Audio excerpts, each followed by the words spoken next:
ونشهد أن لا إله إلا الله وحده لا شريك له في الخلق والأمر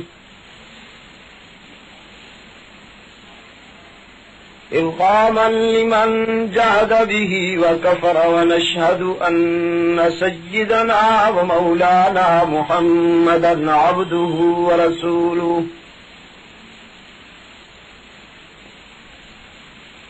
المبعوث إلى الأسود والأحمر لتتميم مكارم الأخلاق صلى الله تعالى عليه وعلى آله وأصحابه الذين هم خلاصة العرب الألباء وخير الخلائق بعد الأنبياء وهم كالنجوم في السماء للاهتداء والاقتداء وهم مفاتيح الرحمة ومصابيح الغرر أما بعد فأعوذ بالله من الشيطان الرجيم بسم الله الرحمن الرحيم ألف لام ميم أحسب الناس أن يتركوا أن يقولوا آمنا وهم لا يفتنون صدق الله مولانا العظيم ونحن ولا ذلك لمن الشاهدين والشاكرين والحمد لله رب العالمين.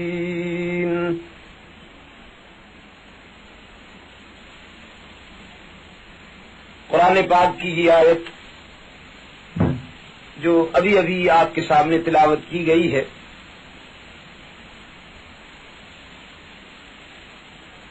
ارشاد ربانی ہے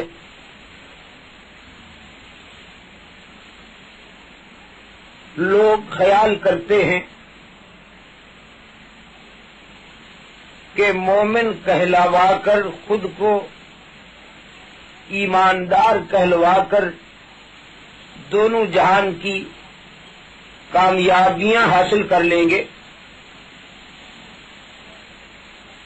اور ان کا امتحان نہیں لیا جائے گا.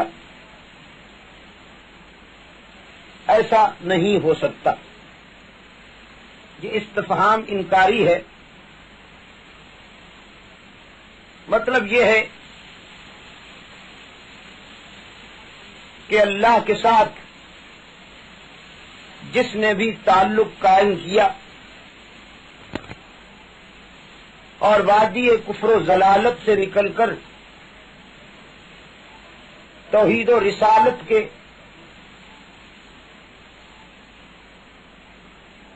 ذل رحمت میں آیا، آزمایا جائے گا، امتحان ہوگا.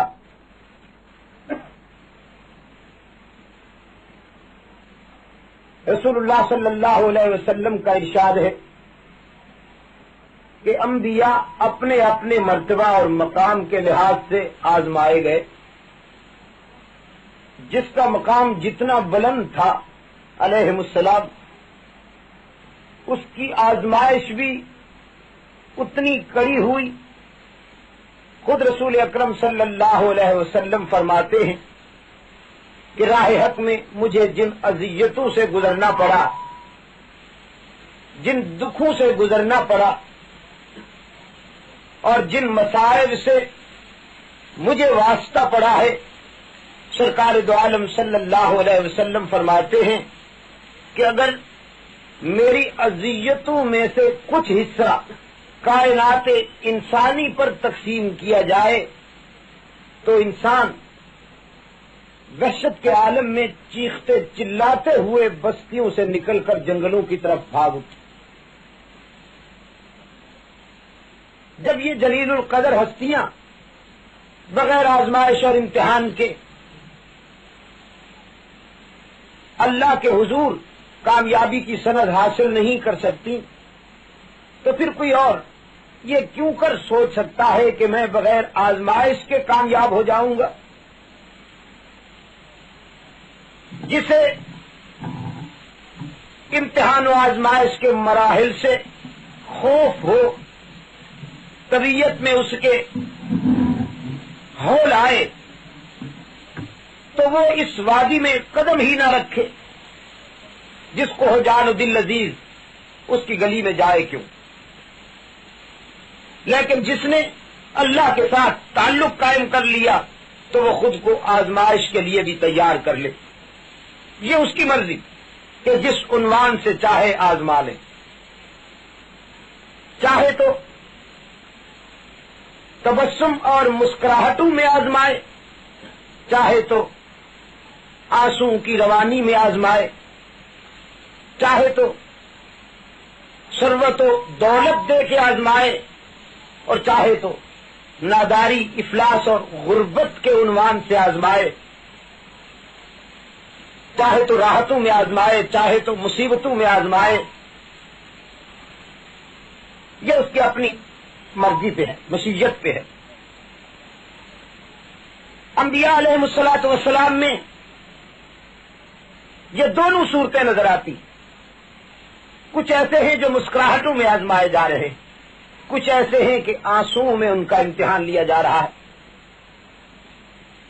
لیکن خوش نصیب جو ہوا کرتے ہیں وہ ہر حالت میں کامیاب ہو جاتے ہیں۔ اور میں تو کہا کرتا ہوں کہ مصیبت کے امتحان میں کامیابی اتنی مشکل نہیں جتنی کہ راحت اور مسکراہٹ میں کامیابی مشکل، اس لیے کہ جب مصیبت آئے تو پھر وہ خود بخود یاد آ جاتا ہے، لیکن خوشیوں میں اس کو یاد رکھنا، جوانی اور شباب کے عالم میں اللہ کے حضور جبین جھکانا، یہ بڑی بات ہے، بڑھاپے میں تو خود بخود سر جھک جاتا ہے۔ لیکن خوش نصیب جو ہوا کرتے ہیں وہ مصیبتوں میں اس لیے کامیاب ہو جاتے ہیں کہ ان کا یہ عقیدہ ہوتا ہے کہ یہ بھی اسی کی طرف سے بھیجی ہوئی، جو ہمیں راحتیں عطا کرتا ہے، اگر اسی کی بارگاہ سے کبھی کوئی مصیبت آ جائے تو اس میں گھبرانا نمک حلالی کے خلاف ہوا کرتا ہے۔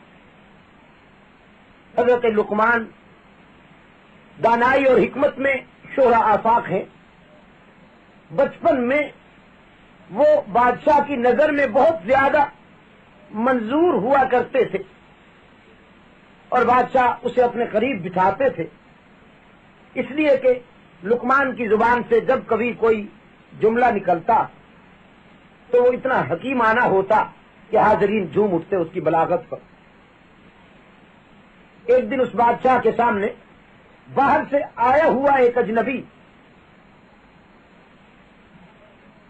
حاضر ہوتا ہے اور وہ تحفے کے طور پر ایک پھل رکھتا ہے اس کے سامنے۔ وہ بادشاہ سے کہتا ہے کہ یہ میں آپ کے لیے تحفتاً لایا ہوں، ذائقہ میں تلخ ہے، کھانے میں خوش ذائقہ نہیں ہے، لیکن طبی نقطۂ نظر سے اس کی خوبی یہ ہے کہ اس کو اگر کھا لیا جائے تو آدمی بہت سی بیماریوں سے محفوظ رہتا ہے، یہ میں آپ کے لیے اس لیے لے آیا ہوں کہ آپ اسے کھائیں اور بیماری سے محفوظ رہیں۔ بادشاہ اس پھل کو کاٹتا ہے اور ٹکڑے کر کے جب تقسیم کرتا ہے تو اپنے پہلو میں بیٹھے ہوئے سب سے پہلے لقمان کو دیتا ہے، اس لیے کہ وہ بچہ تھا۔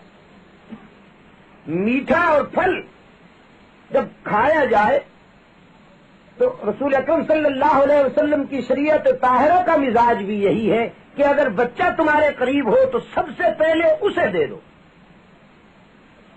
اس لیے کہ بچے میں انتظار کی تلخی کو برداشت کرنے کی صلاحیت نہیں ہوتی۔ آپ اگر میٹھا یا پھل پہلے بچے کو نہیں دیں گے، دوسروں کو دیں گے، ہو سکتا ہے کہ وہ بچہ ہاتھ پھیلا لے مانگنے کے لیے۔ سرکار دو عالم صلی اللہ علیہ وسلم نے فرمایا کہ اس سے پہلے کہ بچہ خدا کے سوا بندے کے آگے ہاتھ پھیلائے اس کو حصہ دے دو تاکہ اس بچے کے ہاتھ غیر اللہ کے آگے پھیلنے سے بچ جائے۔ چنانچہ سب سے پہلے لقمان کو حصہ ملا ہے اس پھل سے۔ جب وہ پھل دوسروں میں تقسیم ہو چکا اور اسے کھایا گیا تو سب نے اس کی تلخی کو اس قدر محسوس کیا کہ کوئی پانی کی طرف لپکا، کسی کو متلی ہونے لگی، سب کی طبیعت غیر ہو گئی، لیکن لقمان انتہائی سکون کے ساتھ بغیر کسی اضطراب اور تشویش کے وہ پھل کھا گئے۔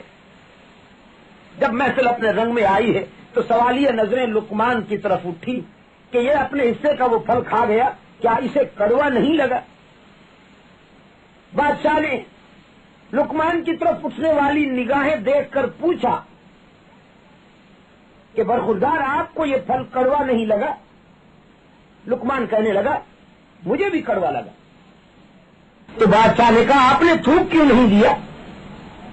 لقمان کہنے لگا جب میں نے وہ پھل کھایا ہے اور اس کی تلخی محسوس کی، میرے نفس نے تقاضا کیا کہ اسے تھوک دوں، لیکن مجھے خیال آیا اور میرے ضمیر نے مجھے رہنمائی کی کہ پھل کی طرف نہیں دیکھنا چاہیے، دینے والے ہاتھوں کی طرف دیکھنا چاہیے۔ جو ہاتھ ہمیشہ میٹھی اور اچھی چیز دینے کے عادی ہوں، اگر انہی ہاتھوں سے کبھی کوئی کڑوی چیز بھی مل جائے تو اسے ٹکرا دینا نمک حلالی کے خلاف۔ اس لیے خوش نصیب جو ہوا کرتے ہیں وہ ہر حالت میں کامیاب ہو جاتے ہیں، راحتوں میں بھی اور مصیبتوں میں بھی۔ میں آپ کے سامنے قرآن پاک کا ایک ورق رکھتا ہوں جس میں آپ دیکھیں گے کہ اللہ کا ایک اولو العزم جلیل القدر پیغمبر راحتوں میں، بے پناہ خوشیوں میں اور مسکراہٹوں میں آزمایا جا رہا ہے، لیکن وہ کامیاب ہوتا ہے۔ حضرت سلیمان علیہ الصلوۃ والسلام، انبیاء علیہ الصلوۃ والسلام میں حضرت سلیمان وہ پیغمبر ہیں خدا کے کہ بیک وقت جنہیں نبوت بھی عطا ہوئی اور سلطنت بھی عطا ہوئی، یعنی سر پہ نبوت کا تاج تھا اور قدموں میں حکومت، اور یہ سلطنت ایسے بھی نہیں، اللہ سے مانگی ہے حضرت سلیمان علیہ الصلوۃ والسلام نے۔ خدا کے حضور دست بدعا ہوئے، ہاتھ پھیلائے اللہ کے نبی نے، فرمایا رب اغفر لی وہب لی ملکا۔ حضرت سلیمان علیہ الصلوۃ والسلام بارگاہ رب العزت میں دست بدعا ہوتے ہیں، عرض کرتے ہیں میرے داتا سب سے پہلے تو میری عقبہ کو سوار دیجیے، سب سے پہلے تو میری آرزو اور تمنا یہ ہے کہ میری عقبہ کو بہتر بنا دیجیے۔ نبی کی دعا ہے نا، ہم تو جب دعا مانگتے ہیں تو ظاہر ہے کہ سب سے پہلے دنیا رکھتے ہیں، اچھا مکان دیجیے، نئے ماڈل کی موٹر ہونی چاہیے، بیلنس میں اضافہ ہونا چاہیے۔ اللہ کو بھی ہماری اس کمزوری کا پتا تھا، اس لیے ہمیں یہی حکم دیا گیا کہ جب دعا مانگو تو ربنا آتنا فی الدنیا، پہلے دنیا مانگ لو۔ لیکن پیغمبر کی دعا جو ہے اس نے دنیا سے پہلے عقبہ کا تصور،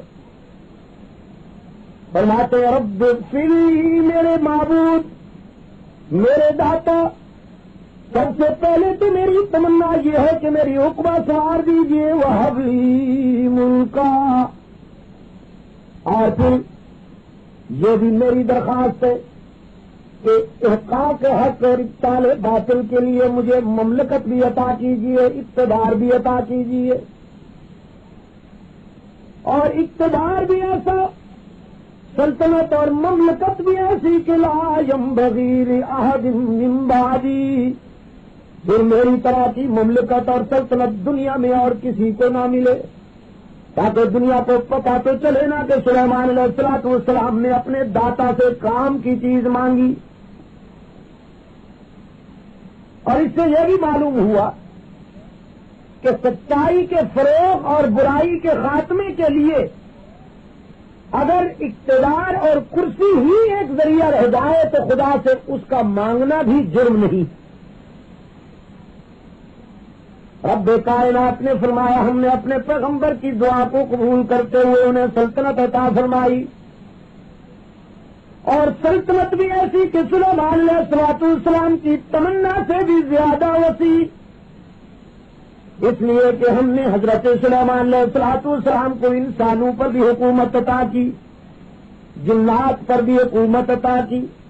قرآن کہتا ہے فَسَخَّرْنَا لَهُ الرِّيحَ، ہم نے ہواؤں کو بھی پابند کر دیا سلیمان علیہ السلام کے لیے، روک دیا باد سرسر کو بھی، پابند کر دیا باد سبا کی لطافتوں کو بھی، حکم ہوا کہ آدھی اور تم بھی ٹھہر جاؤ، باد سبا تو بھی رک جا، انتظار کرو، تجری بِأَمْرِهِ رُخَاءَ، جس طرف میرے پیغمبر کی انگلی کا اشارہ ہوتا جائے تم بھی اپنی پرواز کے لیے وہی راستہ متعین کرتی جاؤ۔ یعنی ہوائیں بھی سلیمان علیہ السلام کے اشاروں پر چل رہی۔ قرآن کہتا ہے وَحُشِرَ لِسُلَيْمَانَ جُنُودُهُ مِنَ الْجِنِّ وَالْإِنسِ وَالطَّيْرِ، لشکر سلیمانی ترتیب دیا گیا، انسان بھی موجود ہیں، اس میں جنات بھی موجود ہیں، پرندے بھی موجود ہیں۔ اپنے مشن پر چلا جا رہا ہے لشکر سلیمانی، ایک مقام پر ٹھکانہ کیا پیغمبر کے لشکر نے، اور حضرت سلیمان علیہ السلام، لیکن ٹھکانے سے پہلے ایک مرحلہ اور، یہ عظیم الشان لشکر چلا جا رہا ہے ایک وادی سے گزرتے ہوئے۔ قرآن کہتا ہے قالت نملۃ یا ایھا النمل ادخلوا فی مساکنکم لا یحطمنکم سلیمان وجنودہ وہم لا یشعرون۔ وہ چیونٹی اپنی برادری سے کہتی ہے، اپنی جن سے کہتی ہے جلدی جلدی اپنے دلوں میں چلی جاؤ، لشکر سلیمانی کہیں تمہیں روند نہ ڈالے۔ چیونٹیاں کہتی ہیں پیغمبر تو رحیم ہوا کرتے ہیں، وہ ہمیں کیسے روند ڈالیں گے؟ وہ جواب میں کہتی ہے وَهُمْ لَا يَشْعُرُونَ، تم چھوٹی سی ہو نا، نظر نہیں آتی، تو لشکر کی گہما گہمی میں کہیں پس نہ جاؤ، اس لیے اپنے دلوں میں چلی جاؤ۔ تو معلوم ہوا کہ چیونٹیوں کو بھی یہ پتا تھا کہ اللہ کا پیغمبر وہی بات جانتا ہے جو اللہ کی طرف سے اسے بتائی جائے، ورنہ ذاتی طور پر وہ علام الغیوب نہیں ہوتا، ورنہ قرآن پاک میں ان کا یہ قول وَهُمْ لَا يَشْعُرُونَ نقل نہ ہوتا۔ اب حضرت سلیمان علیہ السلام ایک مقام پر ٹھکانہ فرماتے ہیں، اپنے لشکر کا جائزہ لیتے ہیں۔ قرآن کہتا ہے وَتَفَقَّدَ الطَّيْرُ، ایک پرندہ حضرت سلیمان علیہ السلام نے محسوس کیا میرے لشکر میں ایک پرندہ غائب ہے۔ وَتَفَقَّدَ الطَّيْرَ فَقَالَ مَا لِيَ لَا أَرَى الْهُدْهُدَ أَمْ كَانَ مِنَ الْغَائِبِينَ، ایک پرندے کو غائب پا کر حضرت سلیمان علیہ السلام نے پوچھا کیا بات ہے، ہدہد نظر نہیں آ رہا مجھے، دیکھو نہ کہیں لشکر کے کونے میں کسی نے چھپا بیٹھا ہے یا میری اجازت کے بغیر چلا گیا ہے۔ اب باتیں یہاں دو بتائیں قرآن پاک، ایک بات تو یہ بتائی پیغمبر کی نگاہ میں کس قدر پہنچ ہوتی ہے کہ جنات، انسانوں اور پرندوں پہ مشتمل یہ عظیم الشان لشکر ہے، پتہ نہیں اس کی تعداد کتنے لاکھ اور کروڑوں کی ہے، لیکن پیغمبر کی نگاہ نے یہ پتہ لگا لیا کہ اس میں ایک پرندہ غائب۔ ایک بات تو قرآن پاک نے یہ بتائی، لیکن اس کے ساتھ یہ بھی بتا دیا مَا لِيَ لَا أَرَى الْهُدْهُدَ أَمْ كَانَ مِنَ الْغَائِبِينَ کہہ کر کہ یہ تو پتہ لگا لیا حضرت سلیمان کی جائزہ لیتی ہوئی نگاہوں نے کہ ہدہد میرے لشکر میں نہیں ہے، لیکن یہ پتہ نہیں کہ وہ ہے کہاں۔ پوچھتے ہیں لشکر میں تلاش کرو کہیں چھپا بیٹھا ہے یا غائب ہو گیا ہے، تو قرآن نے یہ بتایا کہ لشکر میں سے پرندے کا نہ ہونا تو حضرت سلیمان کی نگاہوں نے محسوس کر لیا، لیکن یہ پتہ نہیں کہ وہ ہے کہاں۔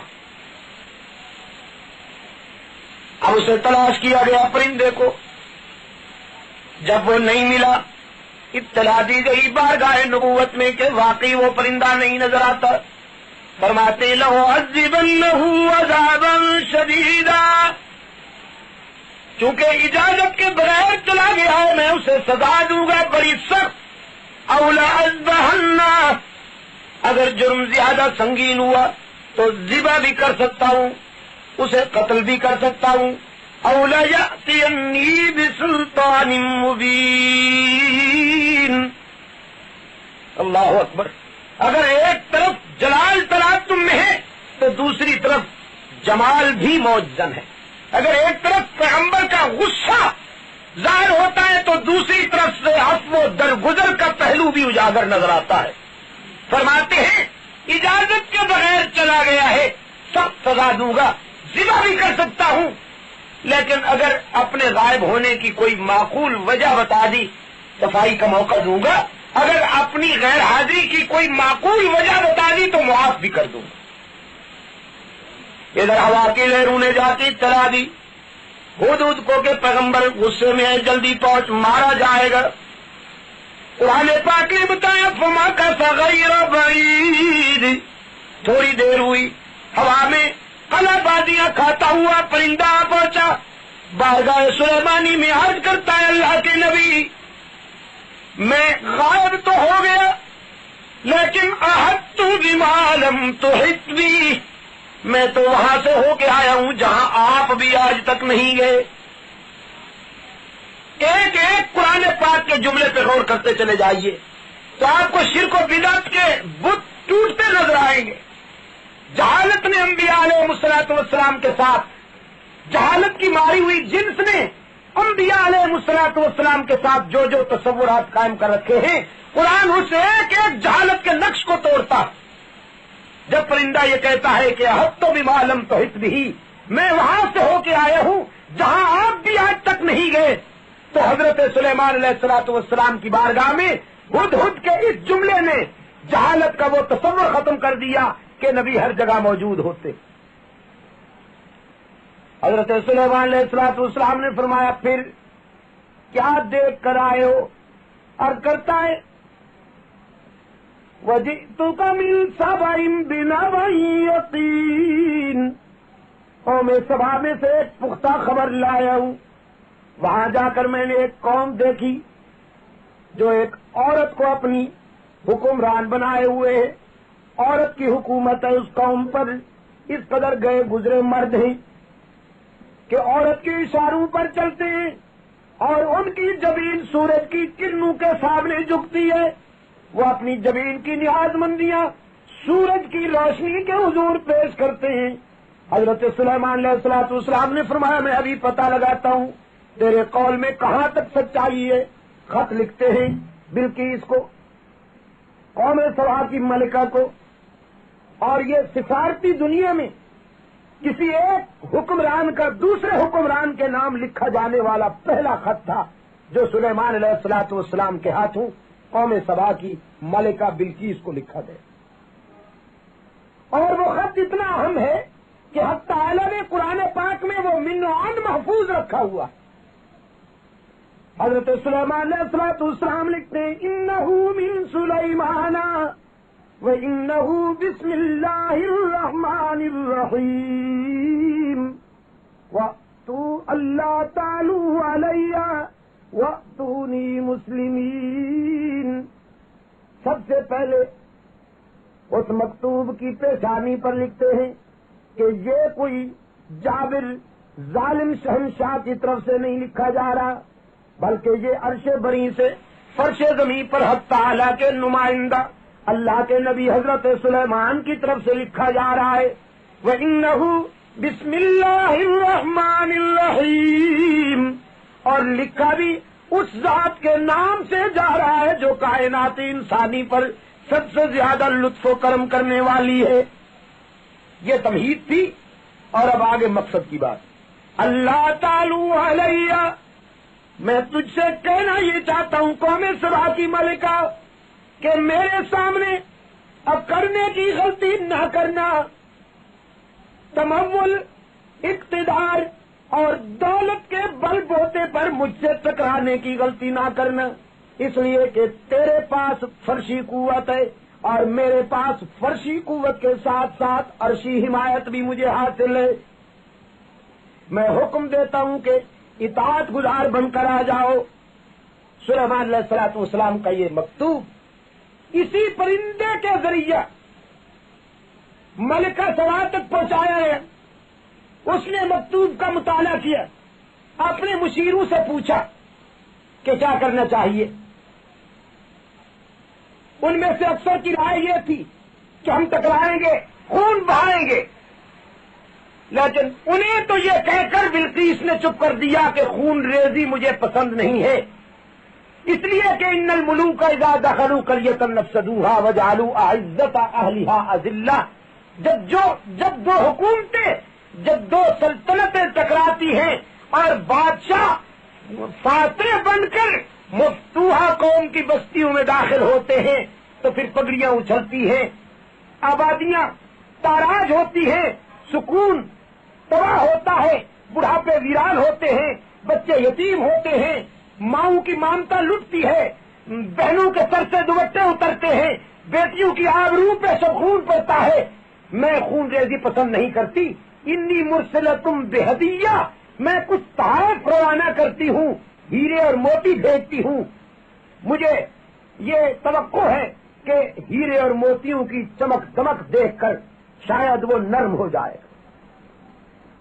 حضرت سلیمان علیہ السلام کے پاس بلقیس کی طرف سے ہدایہ بھیجے گئے۔ بارگاہ سلیمانی میں بلقیس کے بھیجے ہوئے ہدایہ تحائف جب پہنچے، حضرت سلیمان علیہ السلام نے اظہار برات فرماتے ہوئے اعلان فرمایا کہ کس قدر فریب خوردہ ہیں یہ لوگ کہ مجھے ہیرے اور موتی دکھا کر خریدنا چاہتے ہیں۔ میرے موقف اور میرے مشن کو دولت اور دنیا کی یہ ریل پیل کیسے روک سکتی ہے؟ میں تو اس سے طائف لینے کا عادی ہوں، مجھے تو وہ ہدایہ دینے والا ہے جس سے بڑھ کر دنیا میں کوئی دینے والا ہی نہیں۔ اور پھر اپنی مجلس میں فرماتے ہیں کہ ہے کوئی تم میں سے جو بلقیس کو ابھی اور اسی وقت تک سمیت یہاں لے آئے۔ حاضرین میں سے ایک جن کہتا ہے اگر آپ مجھے اجازت دیں تو اس محفل کے برخاست ہونے سے پہلے میں بلقیس کو حاضر کر دوں۔ دوسرا کہتا ہے کہ مجھے اجازت دیجیے کہ میں آپ کے یہاں سے اٹھنے سے پہلے لاؤں، لیکن قرآن کہتا ہے قال الذی عندہ علم من الکتاب۔ اب وہ بولا جس کا سینہ آفاقی علوم کا خزینہ تھا، اور بعض مفسرین کہتے ہیں کہ یہ خود حضرت سلیمان علیہ السلام کو فرمایا کہ میں لاتا ہوں بلقیس کو پلک جھپکنے سے بھی پہلے، تخت سمیت یہاں پیش کرتا ہوں۔ چنانچہ لوگوں نے نگاہیں اٹھائی تو دیکھا کہ بلقیس تخت سمیت آئی ہوئی۔ ایک دوسرے کی طرف سوالیہ نظریں اٹھی، لوگ سوچنے لگے کہ پیغمبر کا بڑا اختیار ہے، نبی کی قوت بازو کا تو اندازہ فرمائیے کہ چٹکی میں بلقیس کو تخت سمیت یہاں پیش کر دیا۔ قرآن پاک نے فرمایا حضرت سلیمان علیہ السلام نے لوگوں کے دل و نگاہ میں پیدا ہونے والی شرک کی مرض کو محسوس کر لیا کہ جو بات اللہ کی طرف مخصوص ہے وہ میری طرف سوچی جا رہی ہے۔ قرآن کہتا ہے فلما رآہ مستقرا عندہ قال ھذا من فضل ربی۔ حضرت سلیمان علیہ السلام نے فرمایا جب تخت سمیت بلقیس موجود ہوئی، اعلان فرمایا یہ میرے اختیار کی بات نہیں، یہ میری قوت بازو کی بات نہیں، ھذا من فضل ربی، یہ تو میرا کرم ہے، لیبلونی ااشکر ام اکفر، وہ مجھے اس حال میں آزما رہا ہے، مسلسل لطف و کرم کا می برسا کر، مسلسل الطاف۔ اگر تم میری نعمتوں کا شکر کرو گے تو میں اپنی نعمتوں کا کوٹا بڑھا دوں گا، وَلَئِن كَفَرْتُمْ، اور اگر تم نے تکبر کیا، اگر تم نے کفران نعمت کیا تو ان عذابی لشدید، پھر دینے والا لینا بھی جانتا ہے، مسکراہٹیں دینے والا آنسو دینا بھی جانتا ہے، آنکھوں کی بینائی عطا کرنے والا اندھا بنا دینا بھی جانتا ہے، ہاتھوں اور پاؤں کی سلامتی عطا کرنے والا لولا اور لنگڑا بنانا بھی جانتا ہے، تونگر دولت اور سرمایہ عطا کرنے والا در در کا گداگر بنا کرنا بھی جانتا ہے۔ حضرت سلیمان علیہ السلام رات کی تنہائی میں رب العزت کے حضور اٹھتے ہیں اور عرض کرتے ہیں اوزعنی ان اشکر نعمتک التی انعمت علی وعلی والدی، میرے محسن جب تو نے لطف و کرم کی انتہا کر دی، جب تو نے مہربانیوں کی انتہا کر دی، تو اب میں تیری نعمتوں پر شکر کی توفیق بھی تجھ سے مانگتا ہوں، مجھے شکر کی توفیق بھی تو عطا کر۔ میں نے آپ کے سامنے قرآن پاک کا یہ ورق مدینۃ الرسول میں بیٹھ کر اس لیے عرض کیا ہے، اور یہ میری انتہائی خوش قسمتی کی بات ہے۔ اللہ کا میں کس زبان سے شکر کروں کہ جسمانی طور پر یہاں حاضر ہونے سے پہلے میری آواز سرکار دو عالم صلی اللہ علیہ وسلم کے شہر کے گلی کوچوں میں پہنچی ہوئی ہے، اور اس وقت جبکہ میں دیار مغرب سے آ رہا ہوں، انگلینڈ کا 2 مہینے کا دورہ کر کے آ رہا ہوں، جہاں پر میرے ان احباب نے مجھے کچھ کہنے کے لیے مدعو کیا ہے، میں ان کا شکر گزار ہوں۔ آپ کے سامنے قرآن پاک کا یہ ورق اس لیے رکھ رہا ہوں کہ حق تعالی نے آپ پر یہ کرم کیا، آپ کو بہت بڑے انعام سے نوازا کہ یہاں آپ کی دنیا بھی سنور رہی ہے، دین بھی بن رہا ہے، دنیا بھی اجالوں سے معمور ہو رہی ہے، عقبہ کے لیے بھی آپ بہرحال اللہ سے رحمت کی توقع رکھے ہوئے ہیں۔ تو ہر وقت آپ کی زبین اللہ کی بارگاہ میں جھکنی چاہیے، اور خدا سے آپ کو ہر وقت یہ التجا کرنی چاہیے کہ خداوندہ ہمیں اس امتحان میں کامیابی عطا کر۔ آپ کے لیے یہ مرحلہ انتہائی نازک ہے۔ رسول اکرم صلی اللہ علیہ وسلم کا یہ شہر، اس کے گلی کوچے اس آقا نامدار صلی اللہ علیہ وسلم اور آپ کی مقدس جماعت کی یاد دلاتے ہیں۔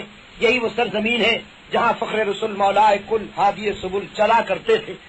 اور کل جب میں وہاں خندق کے مرحلے پر گیا ہوں، شہدائے احد کے لیے وہاں جبل احد کے دامن میں پہنچا ہوں، تو مجھے یوں محسوس ہوا کہ یہ قافلہ حق و صداقت ابھی گزرا ہے، اور ان کے نقوش قدم اب بھی یاد دلاتے ہیں کہ ابھی اس راہ سے کوئی گیا ہے، کہہ دیتی ہے شوخی نقش پاتی۔ قرآن پاک کا یہ ورق میں نے آپ کے سامنے رکھا، اور اب آئیے میں آپ کی خدمت میں اللہ کے ایک اولو العزم پیغمبر جو بابا ملت ہیں حضرت ابراہیم علیہ السلام کی زندگی کا ایک ورق رکھتا ہوں، چونکہ مجھے ایک دن کے بعد مکہ کی طرف سفر کرنا ہے، اور میرے دل و نگاہ میں بلکہ ہر زائر حرم جو بھی بیت اللہ کی طرف مسافر بننے والا ہے، اس کے خیالات میں اور اس کے وجدان میں خلیل کا اثار اور خلیل کی زندگی کی ایک ایک ادا رچی بسی ہوئی ہے۔ آپ ان کی زندگی کا مطالعہ کیجئے کہ انہیں کن کن مراحل سے گزرنا پڑا۔ لڑکپن سے نکل کر جوانی میں قدم رکھتے ہیں تو سب سے پہلے امتحان ہوتا ہے کہ جاں نظر کرو، طاقت مقابلے میں آتی ہے، وہ آگ جلاتی ہے، اور ادھر صداقت سج دھج کے طاقت کی آنکھوں میں آنکھیں ڈال کر جب طاقت دھمکیاں دے رہی تھی صداقت کو کہ میں آگ جلا سکتی ہوں، تو صداقت نے اعتماد کے ساتھ جواب دیا کہ میں چھلانگ لگا سکتی ہوں۔ چنانچہ آپ نے دیکھا کہ نمرود نے شعلے بھڑکائے اور خلیل نے چھلانگ لگا کے دکھا۔ یہ اور بات ہے کہ حق تعالی نے انگاروں کو گلزار بنا دیا، لیکن خلیل تو اس مرحلے سے گزر گئے نا۔ اب ایک اور امتحان ہے، آنسو میں آزمائے جا رہے ہیں۔ حکم ہوا کہ ہجرت کیجیے، چھوڑ دیجیے بابل کو، فلسطین جائیے، وہاں کی ایک حرام بستی ہے، ادھر جا کے ڈیرے لگائیے۔ عرض کرتے ہیں اللہ میاں اکیلا جاؤں؟ فرمایا نہیں، اپنی بیوی کو ساتھ لے جا سکتے۔ تو اللہ میاں یہ برادری، یہ احباب، یہ متعلقین و متوسلین، حکم و سب کچھ چھوڑ دیجیے، آپ جائیے فلسطین میں، ہم آپ کو نئی دنیا عطا کریں گے۔ اب ہجرت کی ہے، فلسطین میں آئے ہیں، فلسطین میں آ کر ابھی قدم ٹکنے نہیں پائے کہ حکم آ گیا، اپنی عفت محاب بیوی اور اپنے عصمت محاب لخت جگر کو لے جائیے اس جگہ جہاں زندگی کے آثار ہی نظر نہیں آتے۔ قرآن نے جس وادی کو غیر ذی زرع سے معنون کیا۔ چنانچہ یہ بڑا نازک اور تیسرا مرحلہ تھا امتحان کا۔ حضرت سلیمان علیہ الصلوۃ والسلام اپنی عفت مآب رفیقہ حیات کو ساتھ لیتے ہیں اور اپنے لخت جگر کو بھی اٹھا لیتے ہیں، چلے جا رہے ہیں اس وادی کے سینہ پر کہ جہاں کی سنگلاخ زمین سے آج تک دنیا کی کوئی مشنری پانی کی ایک بوند بھی نہیں نکال سکی۔ قرآن پاک نے اطلاع دی، حضرت سلیمان علیہ الصلوۃ والسلام اپنے لخت جگر کو اور اپنی بیوی کو وادی غیر ذی زرع کے دامن میں بٹھاتے ہیں۔ حضرت ابراہیم علیہ الصلوۃ والسلام اور جناب ہاجرہ جناب خلیل سے فرماتی ہیں کہ تنہائی میں چھوڑنے کی یہ سخت سزا کس جرم کی پاداش میں دی جا رہی ہے؟ رحمت عالم صلی اللہ علیہ وسلم نے فرمایا میرے دادا چپ تھے، بولتے بھی نہیں تھے کہ کوئی جملہ ایسا نہ نکل جائے جو امتثال امر الہی میں بے ادبی سے معنون ہو، کیونکہ مرحلہ بڑا نازک ہے نا۔ جناب حاجرہ نے عرض کیا خلیل اللہ سے کہ اچھا یہ تو بتائیے کہ اس ویرانے میں چھوڑنے کا فیصلہ آپ کا ذاتی ہے یا آفاقی؟ تو اب اس سوال کے جواب میں خلیل کی انگلی آسمان کی طرف اٹھی۔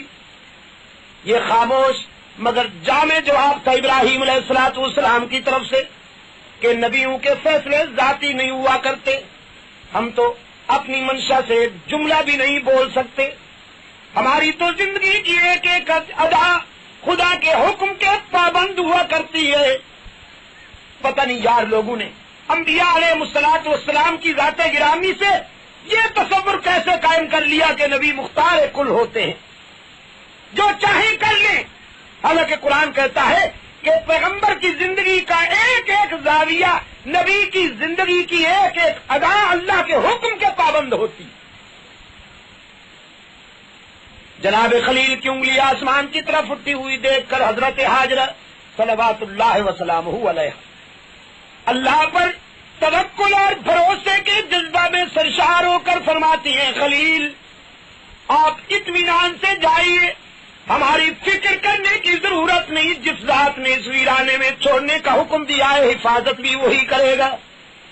حضرت ابراہیم علیہ الصلوۃ والسلام جانے سے پہلے وہیں کھڑے ہو کر رب العزت کی بارگاہ میں ہاتھ اٹھاتے اور کرتے ربنا انی اسکنت من ذریتی بواد غیر ذی زرع، میرے داتا تیری رضا کے لیے اپنے قلب و جگر کا سرمایہ، اپنے دل و نگاہ کی متاع عزیز، اپنا لخت جگر اس ویرانے میں چھوڑ کر جا رہا ہوں جہاں سبزہ بھی نہیں، پانی بھی نہیں، کوئی مونس و غمخوار نہیں، انسانی آبادی کا نام و نشان نہیں، زندہ رہنے کے لیے بظاہر اسباب ناپید ہیں، لیکن اس لیے چھوڑ کر جا رہا ہوں کہ تو راضی ہو جائے اور تیرے ذکر کی عظمتیں اور بلند ہو جائیں۔ ربنا لیقیموا الصلاة فاجعل افئدة من الناس تہوی الیہم، میرے داتا میں تو اپنے لخت جگر کو اس تنہائی میں چھوڑ کر جا رہا ہوں، لیکن میری التجا ہے کہ تو اسے تنہا نہ رہنے دیجیے، اپنے بندوں کو میرے بیٹے کی طرف متوجہ کر دیجیے، میرے لخت جگر کی محبت اپنے بندوں کے دل و نگاہ میں بھر دیجیے، وارزقہم من الثمرات لعلہم یشکرون، اور یہ بھی میری آرزو ہے کہ میرے لخت جگر کو اپنے سوا کسی اور کا محتاج بھی نہ کیجیے، اسے رزق بھی عطا کرتے رہیے تاکہ یہ تیرا کھا کر تیرے شکر میں ان کی زبانیں ہر وقت زمزمہ سنج رہے۔ خلیل کی دعا کی گہرائی پہ قربان جائیں، اس سرزمین پر کہ جس کے سینے میں آج تک جیسے کہ میں پہلے کہہ چکا ہوں بڑی بڑی مشنریاں پانی نہیں نکال سکی، اس زمین پہ کھڑے ہو کر خلیل دعا کرتے ہیں کہ خداوندہ میری اولاد کو پھل فروٹ کھلائیے، وارزقہم من الثمرات، انہیں انار کھلائیے، انہیں سیب کھلائیے، انہیں انگور کھلائیے، حالانکہ وہاں پر بغیر اس کا کوئی امکان نہیں تھا کہ یہاں باغ ہوں، گلشن سجے اور پھر ان سے پھل پیدا ہوں۔ چشم فلک حیران تھی، تاریخ دنگ تھی کہ یہ کون سی دعا اور کہاں مانگی جا رہی ہے. اس مقام پر، اس زمین پر پھل مانگے جا رہے ہیں، یہ کون سی دعا ہے اور کہاں مانگی جا رہی ہے.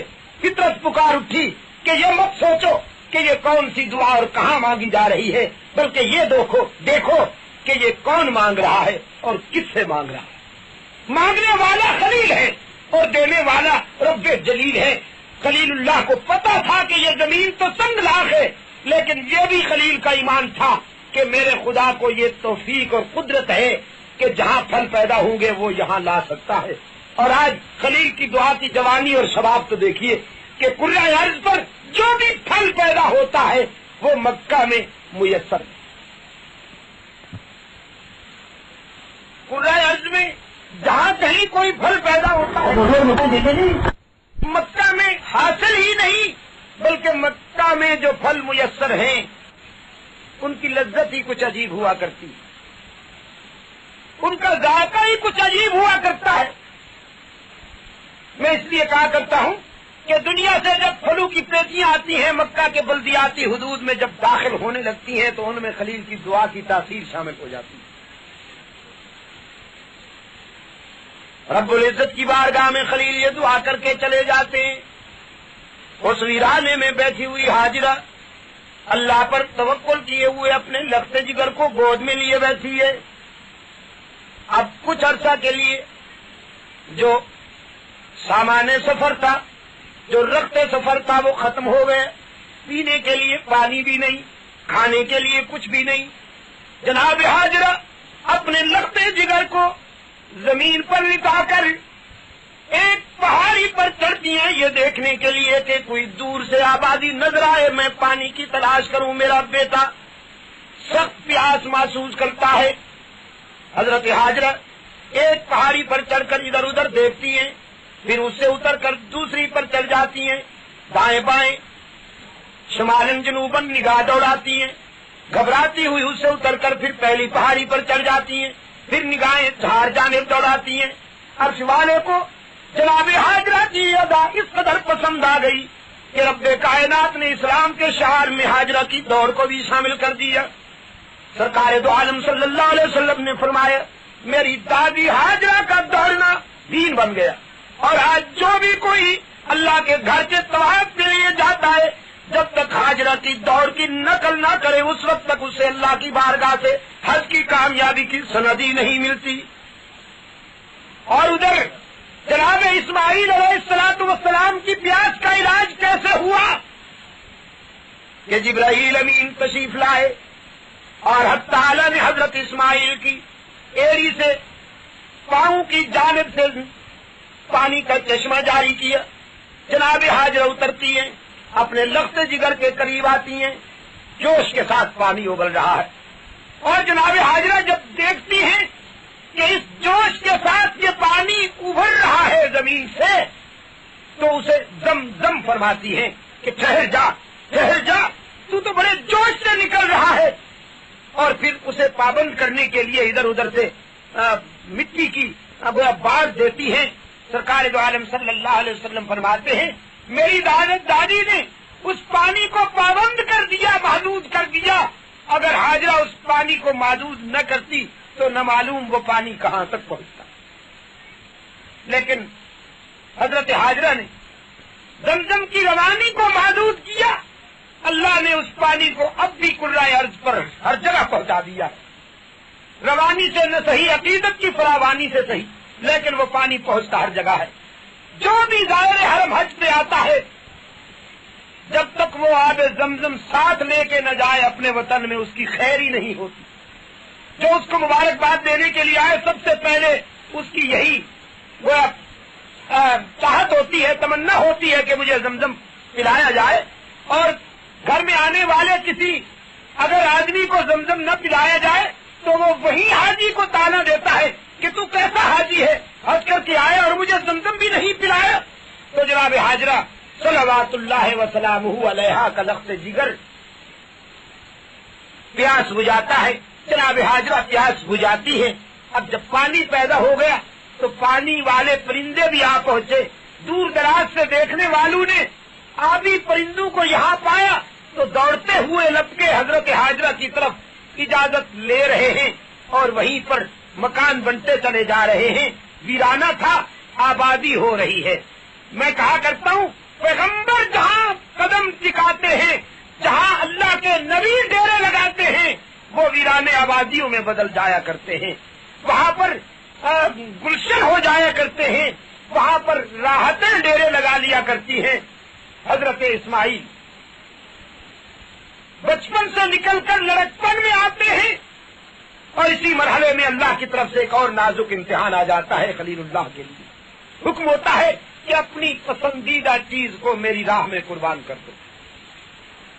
خلیل اللہ کے وجدان میں بات آئی کہ دنیا میں مجھے اپنے لخت جگر سے زیادہ تو کوئی محبوب نہیں ہو سکتا، تو شاید اللہ کا اشارہ اسی طرف ہے. چنانچہ تیاری کر لیتے ہیں لخت جگر کو بھی خدا کے حضور قربان کرنے کے لیے.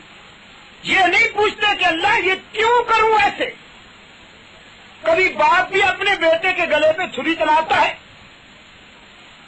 میں دوستوں سے کہا کرتا ہوں کہ کیوں کہنا نبیوں کا منصب نہیں، یہ فلسفی کہا کرتے ہیں کہ کیوں، جو عقل کھولیے کے بیمار ہوں. پیغمبر کا مقام تو یہ ہے کہ علی بصیرۃ انا ومن اتبعنی، سر تسلیم خم ہے جو مزاج یار میں آئے. ادھر اللہ کا حکم آیا، ادھر خلیل تیار ہو کر پہنچتے ہیں. یہاں اپنے لخت جگر کو ساتھ لگاتے ہیں. جناب حاجرہ سے فرماتے ہیں میرے لخت جگر کو سنوار دیجیے، میں اسے جنگل میں لے جانا چاہتا ہوں، سیر کراؤں گا، اس کی معلومات میں اضافہ ہوگا. حضرت حاجرہ فرماتی ہیں ابراہیم علیہ الصلوۃ والسلام سے میرا لال تو جنگل میں روزانہ جاتا ہے، شکار کر کے لاتا ہے، کون سی جگہ ہے جو میرے لال نے نہیں دیکھی. حضرت ابراہیم علیہ الصلوۃ والسلام کا لہجہ بڑا معنی خیز تھا کہ اسماعیل پہلے بھی جایا کرتا ہے، لیکن آج جنگل کا سفر انوکھا اور منفرد ہوگا کائنات ساری میں. جناب حاجرہ لخت جگر کی نوک پلک سنوارتی ہیں. پہلے بھی اسماعیل کوئی کم حفیظ نہیں تھا، لیکن جب حضرت حاجرہ کے مقدس ہاتھوں نے اسماعیل کی زلفیں سنواری اور چہرہ نکھارا تو آج تو اسماعیل کے حسن و جمال کو اللہ کے فرشتوں نے جھک جھک کے دیکھا. ابراہیم علیہ الصلوۃ والسلام انگلی پکڑ کر لے جاتے ہیں اپنے لخت جگر کو، ایک مقام پر کھڑا کر کے فرماتے ہیں یا بنیا انی ارا فی المنام، لخت جگر خواب دیکھا ہے میں نے. حضرت اسماعیل سوچتے ہیں کہ اپنے بیٹے سے دور رہنے والے باپ کا خواب یہی ہوگا نا کہ شاید مجھے اپنے سینے پہ لوٹتا ہوا دیکھا ہوگا، یا میری زمین پر بوسے دیتا ہوا دیکھا ہوگا، یا میری بائیں اپنے گلے میں ہماری دیکھی ہوں گی. لیکن حضرت ابراہیم علیہ الصلوۃ والسلام فرماتے ہیں بیٹا خواب ایسا دیکھ کر آیا ہوں کہ شاید آج تک کسی باپ نے اپنے بیٹے کے لیے یہ خواب نہ دیکھا ہو. میں نے خواب دیکھا ہے انی اذبحک کا فانظر ماذا تری، حکم پروردگار کا، خنجر میرا، گلا تیرا. اب ذرا اپنے دل و نگاہ سے پوچھئے کہ اس خواب کی تعبیر کیا ہو سکتی ہے. حضرت اسماعیل علی نبینا علیہ التسلیم اپنے والد گرامی سے عرض کرتے ہیں یا ابتی افعل ما تؤمر. ابا جان اگر اللہ کا حکم ہے تو پھر اس کی تعبیر نقد حاضر ہے کہ میری گردن حاضر ہے. خدا کے حکم کے مطابق خنجر چلائیے. حضرت ابراہیم علیہ الصلوۃ والسلام فرماتے ہیں لخت جگر میں تو تیار ہو کے آیا ہوں، تیرے بچپنے کی وجہ سے تجھے بتا رہا ہوں کہ کہیں بے صبری کا مظاہرہ نہ ہو جائے. حضرت اسماعیل فرماتے ہیں ابا حضور اگر آپ اللہ کے پیغمبر ہیں تو میری رگوں میں بھی تو نبی کا خون دوڑتا ہے، آپ خنجر تو چلائیے. ستجدنی انشاء اللہ من الصابرین، انشاءاللہ میں بھی صبر و تحمل کا حوالہ بن کے دکھاؤں گا. قرآن پاک فرماتے کہ دونوں باپ بیٹا تیار ہو گئے. فلما اسلما، ابراہیم خنجر چلانے کے لیے تیار ہیں، اسماعیل گلا کٹانے کے لیے تیار ہیں. وَتَلَّهُ لِلْجَبِينِ، حضرت اسماعیل نے جبین زمین پر ٹکا دی. جناب ابراہیم علیہ الصلوۃ والسلام اپنا عمل جاری کرتے ہیں، رب کائنات کا حکم ہوتا ہے جبرائیل جلدی لے جاؤ، اسماعیل کی جگہ پر دمبے کو لٹا دو، اس گلے میں کٹنا نہیں ہے، اس سے تو میرے محبوب کو آنا ہے، رحمت للعالمین صلی اللہ علیہ وسلم کا دادا ہے حضرت اسماعیل۔ چنانچہ گلا بدل گیا اور خلیل اللہ کا خنجر اس جانور پر چل گیا جو اللہ کے انتظام اور اسی کے اہتمام سے وہاں پیش کیا گیا تھا۔ خنجر چلتا ہے اور جب حضرت ابراہیم علیہ السلام کے ہاتھوں پر گرم گرم خون پڑتا ہے، فرت مسرت میں اچھلتے ہیں کہ شاید میرے بیٹے کا گلا کٹ گیا۔ قرآن پاک نے فرمایا نادیناہ ان یا ابراہیم، عرش بری سے اطلاع آئی، ابراہیم علیہ السلام کو مبارکباد دی گئی کہ آپ اپنے مقصد میں کامیاب ہو گئے، ہم آپ کو مبارکباد دیتے ہیں کہ آپ اپنے مشن میں کامیاب ہو گئے۔ ابراہیم علیہ السلام کی خوشی کی اب کوئی انتہا نہیں، پہلے خون آیا تھا ہاتھوں پر، اب فون آیا ہے اللہ کی طرف سے کہ قد صدقت الرؤیا، آپ نے اپنے خواب کو سچا کر کے دکھا دیا۔ لیکن خلیل اللہ دیکھتے ہیں تو بیٹا سامنے کھڑا مسکرا رہا ہے اور دمبا تڑپ رہا ہے ذبح ہو کر، سوچتے ہیں یہ کیا ہوا، آواز آئی انا کذالک نجزی المحسنین، میرے خلیل اگر آپ نے وفا کر دیا تو ہم بھی وفا کا جواب وفا سے دیا کرتے ہیں، احسان کا بدلہ احسان سے دیا کرتے ہیں۔ آپ بھی اپنے مشن میں کامیاب، اسماعیل بھی اپنے مشن میں کامیاب۔ آپ نے خنجر چلانے کی انتہا کر دی، اسماعیل نے گردن جھکانے کی انتہا کر دی۔ آپ کا کام تھا خنجر چلانا، اسماعیل کا کام تھا گلا جھکانا۔ کٹنے دوں یا نہ کٹنے دوں یہ آپ دونوں کے اختیار میں نہیں، کسی اور کے اختیار میں ہے۔ بات وہ نہیں ہوگی جو آپ چاہتے ہیں، بات وہ ہوگی جو میں چاہتا ہوں، نتیجہ میری مشیت کے مطابق نکلا کرتا ہے۔ تو قرآن پاک نے یہ بات بھی بتا دی کہ وہ نہیں ہوتا جو نبی چاہے، وہی ہوتا ہے جو منظور خدا ہوتا۔ اور رب کائنات کا خلیل اپنے لخت جگر کو صحیح و سالم لے جاتے ہیں۔ آج تک ملت ابراہیمی اسی قربانی کی یاد منانے کے لیے بیت اللہ میں جمع ہوتی ہے اور پھر قربانی کی جاتی ہے۔ حضرت اسماعیل علیہ السلام اور حضرت ابراہیم علیہ السلام کے اس عمل کی یاد تازہ ہوتی ہے، اس کو دہرایا جاتا ہے جو آج سے صدیوں پہلے قرائے ارض پر انفرادی طور پر وہ قربانی پیش ہوئی تھی۔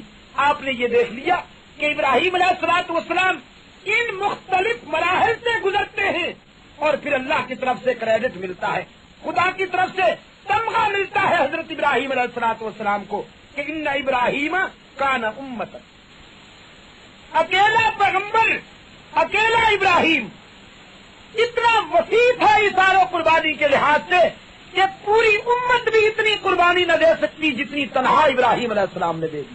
یہ نہیں فرمایا ان ابراہیم کان نبیا، یہ نہیں فرمایا ان ابراہیم کان رسولا، یہ تو ہیں ہی، بلکہ یہاں فرمایا ان ابراہیم کان امتن، اکیلا ابراہیم پوری امت جتنا وسیع العمل ہے۔ قانتا للہ حنیفا ولم یک من المشرکین شاکرا لانعمہ اجتباہ وہداہ الی صراط مستقیم۔ جب ایثار و قربانی میں ابراہیم علیہ السلام نے انتہا کر دی تو رب کائنات نے فرمایا ہم نے صلہ یہ عطا کیا خلیل کو کہ اپنی دوستی کے لیے منتخب کر لیا اور صراط مستقیم پر لگا دیا۔ آپ نے یہ دیکھا، میں نے آپ کے سامنے یہ قرآن پاک کا دوسرا ورق پیش کیا جس میں آپ کو میں یہ بتانا چاہتا تھا کہ انبیاء علیہ الصلوۃ والسلام کو آنسو میں بھی آزمایا گیا، مسکراہٹوں میں بھی آزمایا گیا ہے۔ تو آپ نے دیکھا کہ ان دونوں آزمائشوں میں اللہ کے خوش نصیب بندے کامیاب ہو کر گزرے ہیں۔